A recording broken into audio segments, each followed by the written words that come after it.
40 feet beneath the earth. The darkness doesn't just blind you, it swallows you whole. Declan and Wyatt thought they were just mapping a dead-end limestone fissure in the Appalachians.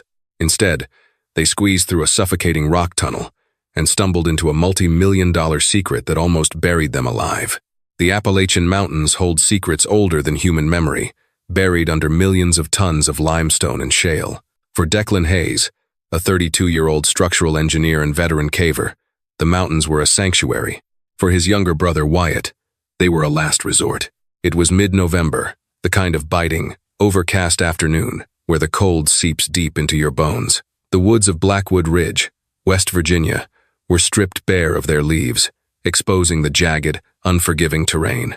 Wyatt had dragged Declan and their mutual friend, Chloe Bennett, a hydrologist who mapped underground water systems for the state, out to a remote coordinate he'd found in the basement of the county archives. Wyatt was desperate. He had recently watched a failed contracting business plunge him into $60,000 of debt, and the people holding his loans weren't the forgiving type. A week prior, he had stumbled upon a forgotten surveyor's journal from 1928, belonging to a man named Thomas Sterling. Sterling had noted a massive hollow acoustic anomaly and unusual geological carvings near a dried-up tributary, along with cryptic ravings about a hidden cache left behind by Appalachian moonshiners and corrupt local bankers during Prohibition. "You're chasing ghosts, Wyatt," Declan had said when they parked their truck 3 miles back at the logging road. "I'm chasing a lifeline, Dec," Wyatt had replied, his eyes bloodshot and frantic. Sterling's notes said he dropped a 50-foot plumb line into a crack and hit wrought iron. Iron doesn't naturally form in a flat sheet under limestone. Now, standing before the coordinates, the trio stared at the reality of Wyatt's grand salvation.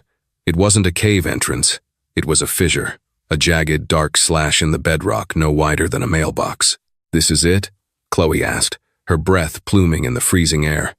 She adjusted the heavy pack of static rope on her shoulders, looking at the crack with sheer skepticism. "Wyatt, a badger couldn't fit down there." Sterling said the entrance was narrow. "A squeeze," Wyatt insisted, dropping to his knees and shining his heavy-duty tactical flashlight into the void. The beam was swallowed by absolute blackness. The air drafting out of the hole smelled ancient, a foul, metallic odor of damp earth and stagnant moisture. Declan knelt beside him, studying the limestone. He tossed a small pebble inside. They waited in silence. 1 second, 2 seconds, 3, click, clack, thud. It wasn't a straight drop. The fissure sloped downward at a brutal 45-degree angle before hitting something solid. "It's a wedge," Declan muttered, his professional instincts taking over. "We go in feet first on a belay. But if it narrows even half an inch, you'll get stuck. And if you panic and expand your chest, your ribs will lock against the rock. You'll suffocate before I can rig a haul system to pull you out." "I'm going," Wyatt said, already buckling his climbing harness. "No, you're not," Declan snapped, grabbing his brother's shoulder. "You're claustrophobic, and you're desperate. That's a lethal combination underground. I'll go first. Chloe, you're on belay. If I give 3 tugs on the rope, you haul me up. No questions asked." Chloe nodded, her face pale but focused. She quickly anchored the primary line to a massive, deeply rooted oak tree behind them, checking the carabiners twice. Declan slipped on his helmet, clicked on his headlamp, and lay flat on his back. The entrance was so tight he had to turn his head to the side just to slide his shoulders past the opening lip. The moment the rock enclosed him, the temperature plummeted. The silence of the woods vanished, replaced by the deafening sound of his own heavy breathing echoing off the stone inches from his face. Lowering, Declan called out, his voice muffled. He shimmied downward, inch by excruciating inch. 10 feet in. The rock ceiling scraped the nose of his helmet. The limestone was wet, slick with a fine layer of subterranean mud. The pressure on his chest was immense. Every time he exhaled, his body slid down a few inches. But when he inhaled, his sternum ground against the unyielding stone above him. "How is it?" Chloe's voice drifted down, sounding incredibly far away. "Tight," Declan grunted. "Real tight. Squeezing through what looks like a bottleneck." At 20 feet, panic threatened to claw its way up Declan's throat. This was what cavers called the devil's windpipe. The fissure compressed, forcing him to exhale completely and empty his lungs of air just to force his hips through a jagged restriction. His heavy canvas coveralls tore against a sharp protrusion. For 10 agonizing seconds, he was totally, hopelessly wedged. The primal, animalistic terror of being buried alive flared in his mind. "Breathe," he told himself. "Do not expand your chest." He wriggled his right shoulder, felt a millimeter of give, and pushed hard with his boots. With a sickening scrape, he popped through the bottleneck, sliding down another 10 feet. "Declan!" Wyatt yelled from above. "Do you see anything?" At 35 feet, the texture of the rock suddenly changed. The jagged, chaotic limestone smoothed out. Declan ran his gloved hand over the wall beside him. It was perfectly flat, chiseled. "The rock here," Declan panted into the darkness. "It's worked. Someone carved this passage wider. Are you serious?" Wyatt's voice cracked with excitement. "I'm serious. I'm at the bottom of the slope. My feet are dangling over a ledge. Give me some slack." Declan kicked his legs out, finding nothing but empty air. He carefully rotated his body, sliding over the lip of the rock face, and dropped the remaining 5 feet. His boots hit solid ground with a heavy, echoing boom. He stood up, his heart hammering against his ribs, and swept his headlamp across the darkness. The beam cut through the stagnant air, illuminating a space that defied all logic. "Chloe, Wyatt," Declan whispered, his voice trembling as he stared at the impossible sight before him. "Get down here." The descent was a nightmare for Wyatt, who nearly had a panic attack at the 20-foot bottleneck, but the promise of what lay beneath pushed him through. When he and Chloe finally dropped onto the solid floor beside Declan, they stood in stunned silence. They were standing in a massive, man-made chamber, easily 50 feet across and 20 feet high. The air was frigid and incredibly still, but it wasn't a cave, it was a bunker. Thick, rotting wooden support beams held up a ceiling of smoothed limestone. Along the walls, old kerosene lanterns hung from heavy, oxidized iron hooks. The floor had been leveled, covered in crushed gravel. "Sterling wasn't crazy," Chloe whispered, her eyes wide as she traced the beam of her flashlight over the walls. This is an industrial-scale excavation. How did they move all this rock out of a crack that small?" "They didn't," Declan said, walking cautiously toward the center of the room. "That fissure was just a ventilation shaft, or maybe an emergency exit. The real entrance has to be buried, caved in, probably decades ago." In the center of the chamber sat a rusted, heavy-duty mining cart, long derailed from a pair of iron tracks that disappeared into a pile of rubble at the far end of the room. But it wasn't the mining equipment that made Wyatt's breath hitch. It was what was stacked against the western wall. Dozens of heavy wooden crates, most of them rotting, bound with corroded iron straps. Stamped onto the decaying wood in faded black ink were the words, U.S., Department of the Treasury, Sub-Treasury Transport, 1,922. "Oh my God," Wyatt breathed, sprinting toward the stack. He fell to his knees in the gravel. "Declan, look at this. Look at the stamps." "Wyatt, don't touch anything yet," Declan warned, feeling a cold knot of dread form in his stomach. The structural integrity of the room was questionable, but it was the profound sense of isolation that unnerved him. Places like this, places built to hide things of immense value, were rarely left unprotected. Wyatt ignored him. He grabbed a heavy piece of loose limestone and began violently smashing it against the rusted lock of the nearest crate. The iron, brittle from nearly a century of dampness, shattered on the third strike. Wyatt tore the lid off, kicking up a cloud of toxic, century-old dust. Inside, wrapped in decaying oilcloth, were rows of dull, heavy bars. Wyatt grabbed one, struggling slightly with the weight, and rubbed the grime away with his thumb. Under the harsh white glare of his headlamp, the unmistakable, dull yellow gleam of gold caught the light. "Gold bullion," Wyatt gasped, laughing hysterically. He held the bar up like a trophy. "Deck, we're rich. Do you understand? My debts are gone. We're millionaires." Chloe walked over, looking at the bar, but her expression wasn't joyous. It was terrified. "Wyatt, this isn't moonshiner money. This is Federal Reserve gold. If we take this, it's a federal crime." "Who's going to know?" Wyatt shouted, his voice echoing violently off the stone walls. "This has been sitting here since the roaring 20s. It's abandoned." "It's not abandoned," Declan said softly. His flashlight beam was pointed away from the crates, toward the dark corner near the collapsed tunnel entrance. Chloe and Wyatt turned, following Declan's light. Slumped against the rubble, half buried under a pile of loose gravel, was a human skeleton. But that wasn't what made Declan's blood run cold. The bones weren't dressed in 1920s work clothes. The skeleton was wearing a high-visibility, modern yellow North Face rain jacket, a heavy-duty tactical backpack, the kind you could buy at any modern camping store, rested beside it. Strapped to the skeletal wrist was an Apple Watch, its screen long dead and cracked. Chloe let out a strangled gasp and took 3 steps back. Wyatt dropped the gold bar. It hit the gravel with a heavy, sickening thud. "Someone else found this place," Declan said, taking slow, deliberate steps toward the body, and not back in the 20s. Recently, Declan crouched beside the remains.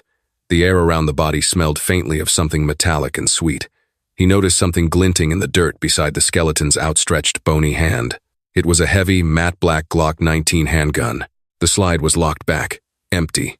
"He shot all his rounds," Declan muttered, inspecting the rock wall behind them.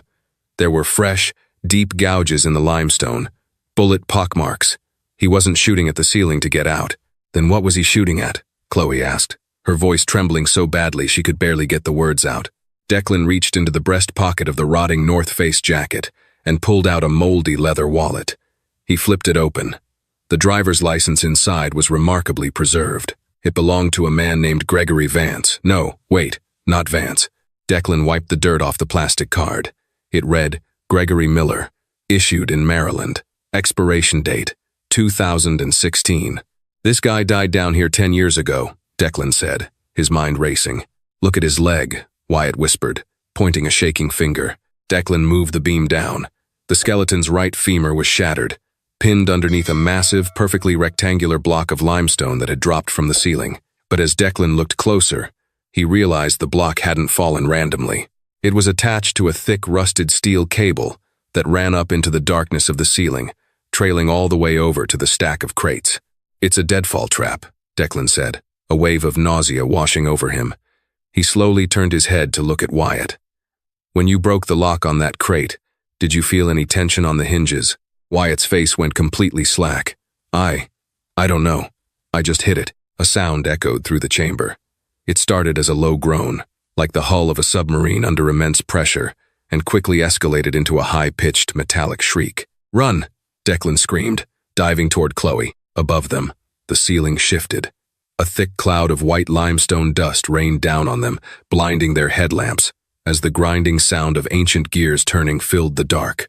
The sound of grinding stone was deafening, a localized earthquake vibrating through the soles of their boots and rattling their teeth. Above them, the ceiling didn't just shift, it fractured. A massive rectangular slab of limestone, previously held in place by century-old iron friction pins connected to the trapped crate, dislodged from the cavern roof. Declan tackled Chloe to the gravel, shielding her head as a rain of pulverized rock and debris violently peppered their backs. Wyatt scrambled backward, screaming in terror as the 2-ton block plummeted. It hit the ground with an apocalyptic crack. The impact sent a shockwave through the chamber, blowing out the flames of their imaginations and replacing them with a terrifying reality. A thick, choking cloud of white limestone dust swallowed the room instantly, reflecting their headlamp beams back at them in a blinding fog.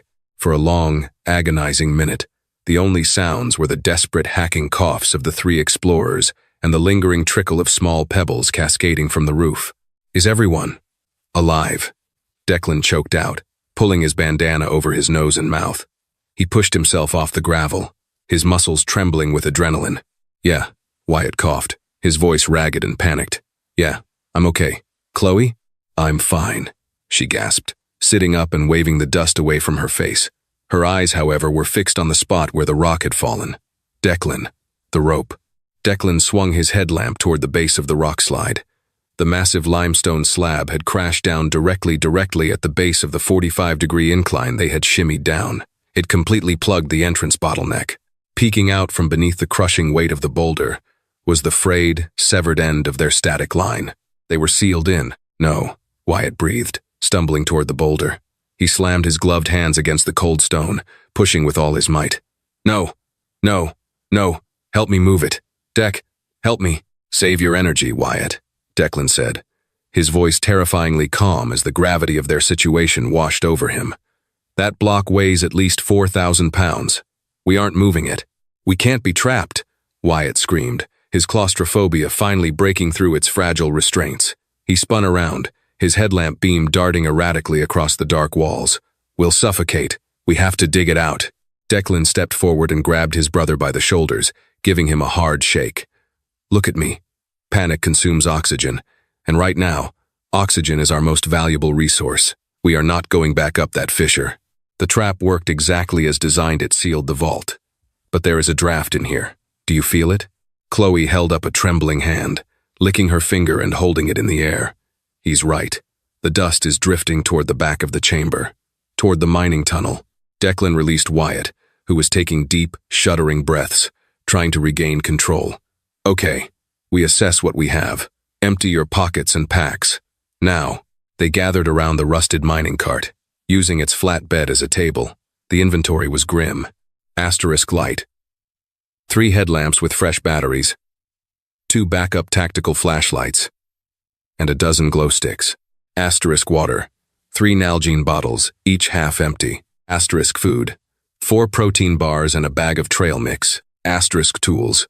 1 multi-tool, a folding camp knife, 50 feet of paracord, and a compact first aid kit. We have light for maybe 24 hours if we conserve, Declan stated, looking at the meager pile. Water is the immediate issue, but before we move into that tunnel, we need to know what we're walking into.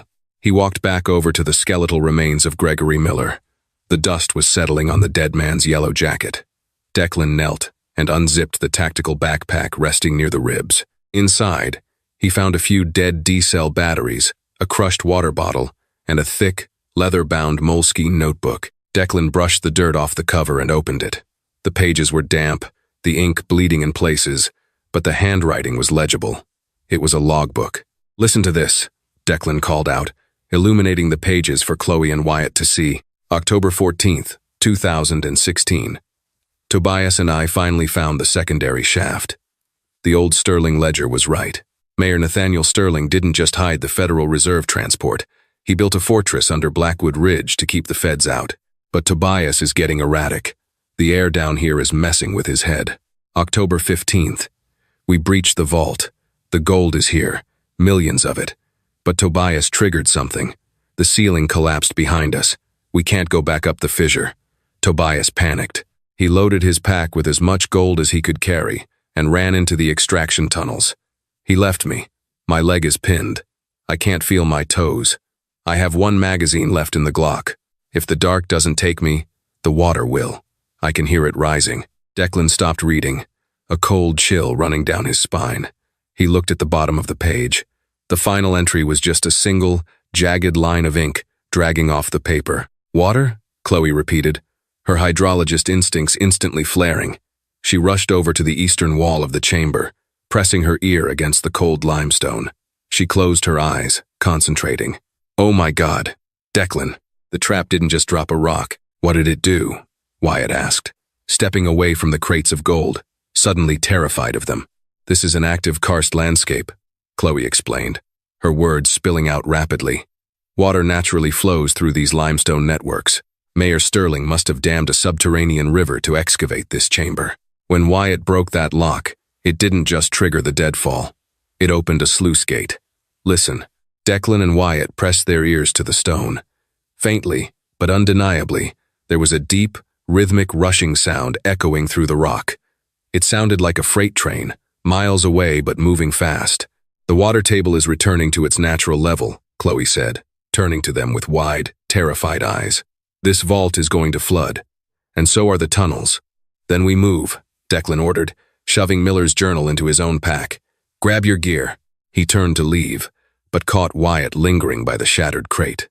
Wyatt was hastily unzipping his backpack and shoving 3 heavy gold bullion bars into the main compartment. What the hell are you doing?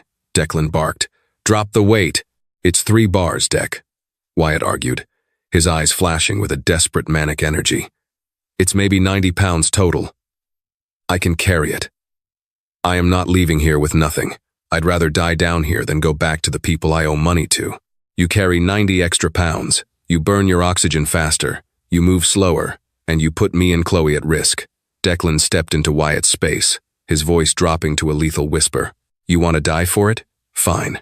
But you aren't killing us. Declan reached forward, grabbed Wyatt's pack, and violently tipped it upside down. The gold bars hit the crushed gravel with heavy thuds, followed by Wyatt's water bottle and protein bars. "Pick up your water," Declan said, staring his brother down. "Leave the metal." Now, Wyatt's fists clenched, his jaw tight with rage. For a second, Declan thought his brother might swing at him, but the low, rumbling vibration of the approaching water beneath their feet broke the standoff. Wyatt snatched up his water and food, glaring at Declan with pure venom, and shoved past him toward the dark mouth of the mining tunnel. "Let's go," Wyatt muttered. Declan and Chloe exchanged a deeply uneasy glance. The mountain had trapped them, but the real danger might just be the greed festering inside it. The extraction tunnel was a jagged scar cut through the earth, roughly 6 feet high and 4 feet wide. Rusted iron tracks, buckled and twisted by decades of tectonic shifting, ran down the center of the floor. The air here was markedly different from the vault, and thick, humid, and carried the distinct metallic scent of iron oxide and decay. They walked in single file, Declan taking point, sweeping his flashlight across the ceiling to check for loose rock. Chloe in the middle, continuously monitoring the moisture on the walls, and Wyatt bringing up the rear, sulking in a tense, brooding silence. The deeper they went, the more the history of the place revealed itself. They passed discarded pickaxes, their wooden handles completely petrified by the dampness. At the quarter-mile mark, they found a rusted wheelbarrow filled with rotting canvas sacks. The stenciled letters U.S. Mint were barely visible on the decaying fabric. They were melting it down, Declan noted, pausing to examine a massive cast-iron smelting pot resting in an alcove. Sterling wasn't just hiding the gold, he was recasting it to remove the federal stamps, washing the money before bringing it up to the surface. "That requires immense heat and ventilation," Chloe pointed out. She shined her light upward. "There had to be a massive air shaft somewhere to vent the smoke. If we can find the smelting room's chimney, we might be able to climb out, unless it's collapsed, like everything else," Wyatt muttered bitterly from the back. Suddenly, Chloe stopped walking. She shined her light down at her boots. "Declan," she said, her voice tight. Water was seeping up through the crushed gravel beneath the tracks. It wasn't a rush, but a steady, insidious pooling. Within seconds, the soles of their boots were submerged in an inch of freezing, murky water. "The sluice gate is fully open," Chloe said, her breathing accelerating. "The lower chambers are filling up. It's backing up into this tunnel." "How fast did that journal say the water rose?" "It didn't," Declan replied, his heart rate spiking. He quickened his pace. "Pick it up. We need to find higher elevation." They began a grueling, rapid march. The tunnel began to slope downward, a cruel trick of geology that forced them deeper into the mountain to follow the tracks. The water level rose steadily. Within 10 minutes, it was at their ankles. 10 minutes later, it was swirling around their calves, dragging at their pants and sapping the warmth from their bodies. The cold was an agonizing, biting force. At the half-mile mark, the tunnel widened abruptly, opening into a secondary cavern. This one was vastly different from the vault. It was a chaotic, industrial graveyard. Massive wooden support beams had snapped under the weight of the mountain, creating a dangerous labyrinth of splintered timber and fallen rock. In the center of the room sat a massive, rusted steam engine, likely used to power a crude elevator system, but it was the far end of the room that made them stop dead in their tracks. The floor dipped sharply into a bowl-shaped depression, completely submerged in dark, swirling water. Floating on the surface of the pool was a thick layer of rotting timber and debris, and bobbing gently against the far wall of the pool was a skeleton. Unlike Miller in the vault, this skeleton had no modern gear. It was draped in the rotting, algae-covered remnants of what looked like a 1920s tweed suit, though the fabric was mostly dissolved. A heavy leather satchel was still strapped diagonally across its ribcage, dragging the upper half of the body down into the water.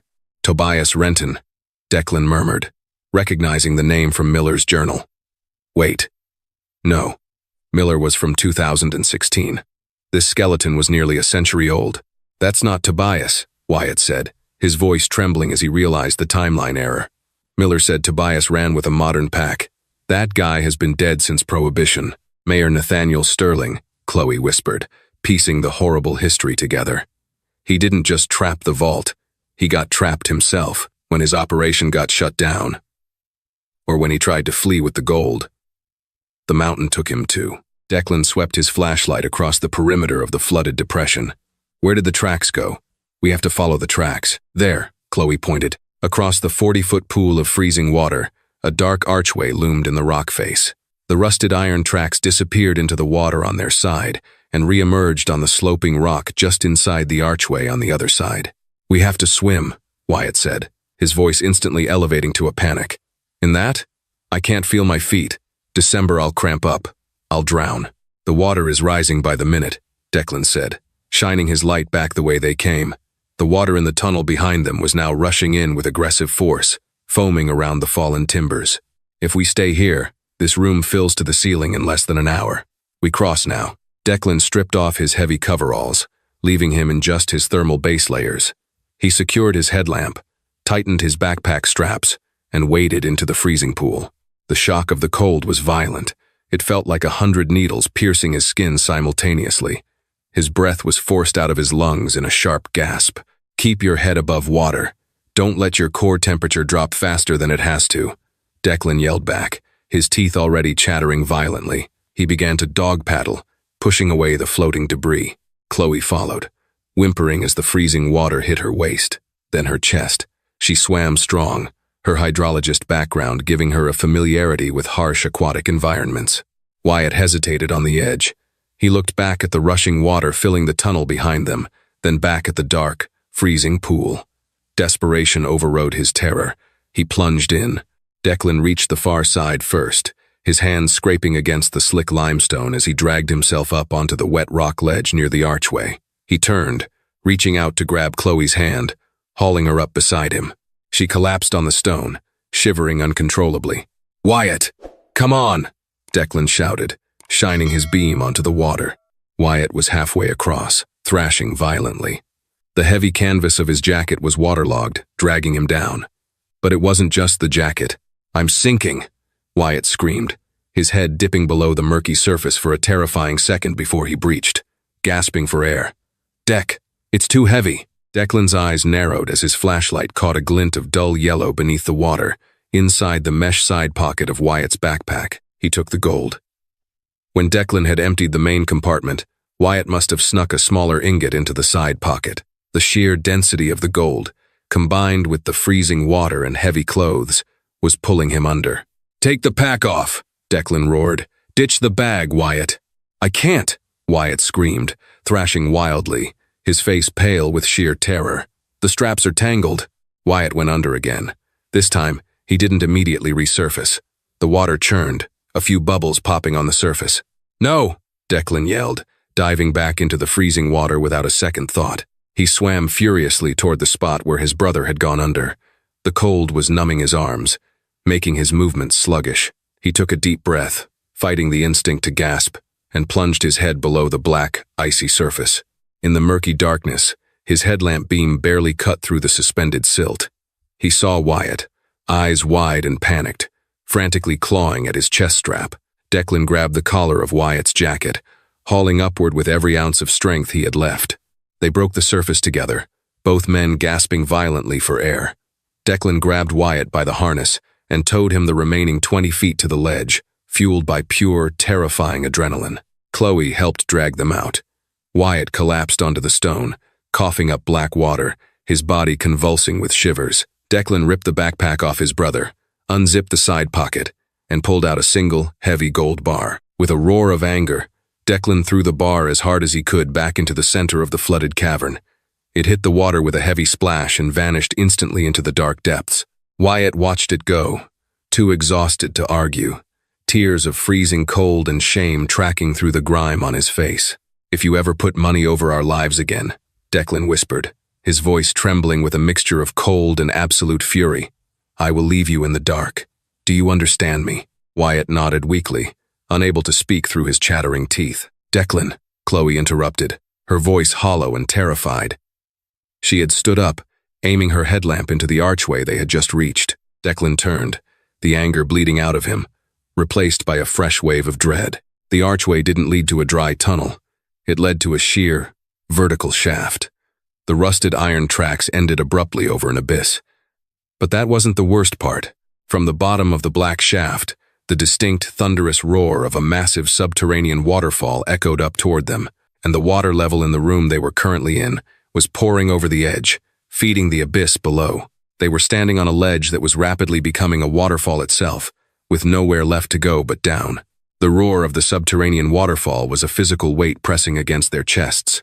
The freezing water rushing out of the extraction tunnel surged violently around their knees, dragging at their sodden clothes and threatening to sweep them over the precipice into the pitch-black abyss below. "We can't stay here!" Chloe screamed over the deafening cascade. Her headlamp flickered, the cold finally draining the battery. But as the dying beam danced upward, it illuminated a distinct anomaly in the ceiling. "Declan, look up." 20 feet above the terrifying drop-off, a vertical opening cut straight through the limestone. The rock framing the hole was scorched a deep, unnatural black. "The smelting chimney," Declan shouted, a spark of hope reigniting in his frozen veins. "It's an exhaust vent. It has to lead to the surface." He ripped the 50 feet of paracord from his pack. It wasn't static climbing rope, and it certainly wasn't rated for load-bearing falls, but the math of their survival had dwindled to 0 alternatives. He tied a desperate bowline knot around the thickest, most intact iron rail protruding out over the edge.